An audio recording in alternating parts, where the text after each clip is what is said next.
বিশেষত মহিলা সবলীকৰণৰ কথা আমি প্ৰায় কওঁ, বাকী অন্যান্য বিষয়বিলাকৰ উপৰিও।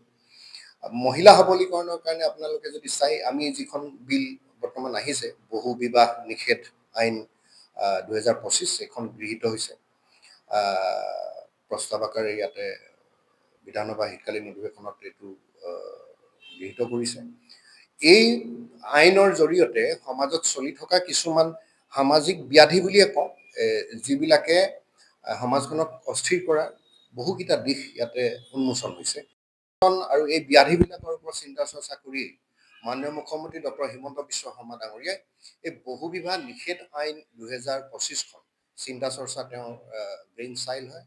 আৰু তাৰ পৰা মই ভাবোঁ মহিলা সমাজে এই বিবাহ আইনখনৰ পৰা মহিলাসকলে আৰু সমাজে এটা সুস্থিৰ পৰিৱেশ পাব। তাৰে মই উদাহৰণস্বৰূপে কিছুমান কওঁ যে আপোনালোক সাংবাদিক হিচাপে যেতিয়া বিভিন্ন অঞ্চলত আপোনালোক পৰিভ্ৰমণ কৰে, তেতিয়া আপোনালোকে বহুখিনি তেনেকুৱা ঘটনা দেখিছে।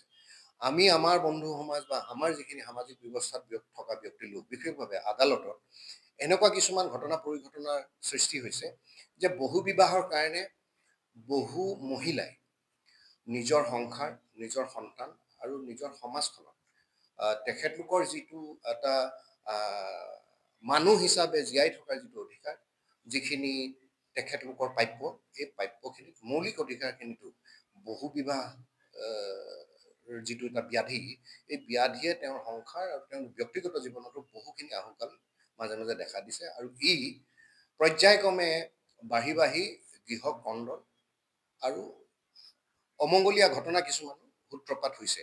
বহু সময়ত দেখোঁ, আপোনালোকৰ প্ৰচাৰ মাধ্যমে তেনেকুৱা ঘটনা দেখাই থাকে। আগৰ কথা আমি যদি একেবাৰে পৌৰাণিক কথা কওঁ, তেতিয়া আমি মানুহ হিচাপে বা জীৱ হিচাপে আমি সমাজ হিচাপে নাছিলোঁ। যেতিয়াৰ পৰা আমি সমাজপ্ৰিয় হৈছোঁ, বস্ত্ৰ আদি আমি যেতিয়াৰ পৰা মানুহে সমাজত সুস্থিৰভাৱে এটা সামাজিক বান্ধোনেৰে আমি বান্ধ খাইছোঁ, তেতিয়াৰ পৰাই বহুখিনি কথা আমি সামাজিকভাৱে বা নিজৰ পৰিয়ালটোৰ সতি সন্ততিৰ উত্তৰণৰ কাৰণে আমি চেষ্টা কৰিছোঁ।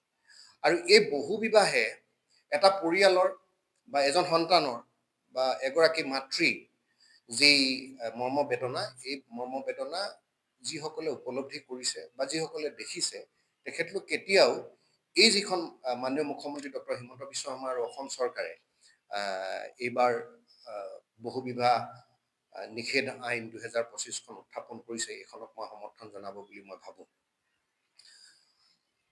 এই আইনখনৰ লগতে আপোনালোকে চাব যে কিছুমান আনুষংগিক কথাও ইয়াতে জড়িত হৈ থাকে। আজি এতিয়া আমি বহুতে কয় ভাৰতীয় জনতা পাৰ্টীয়ে অকল এতিয়া আপোনালোকৰ যিবিলাক প্ৰচাৰ মাধ্যম আছে, এই প্ৰচাৰ মাধ্যমবিলাকতো আমি দেখিছোঁ যে উল্লেখ কৰে, আমি অকল মিয়াৰ পাছতে ঘূৰি থাকোঁ বুলি কয়। কিন্তু আপুনি যদি চাই, চহৰাঞ্চলত বা এই সম্প্ৰদায়ৰ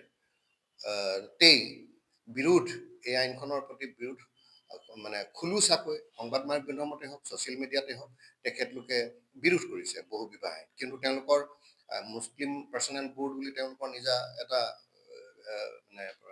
প্ৰচেষ্টা আৰু তেওঁলোকৰ এটা প্ৰক্ৰিয়া আছে। কিন্তু আমি মানুহ হিচাপে কেটেগৰাইজ কৰিব বিচৰা নাই বা ইয়াতে ধাৰ্মিক কথাটো আমি আনিব বিচৰা নাই, কিয়নো এয়া সম্পূৰ্ণ এটা মানৱীয় দৃষ্টিকোণেৰে মানুহৰ প্ৰতি থকা যিটো আমাৰ ভাৰতীয় পৰম্পৰাৰ যিবিলাক আস্থা আৰু মাতৃ সমাজৰ প্ৰতি থকা যিটো দায়বদ্ধ আৰু সন্মান, এই সন্মানৰ কাৰণেই এই প্ৰক্ৰিয়াটো আমাৰ চৰকাৰে লৈছে।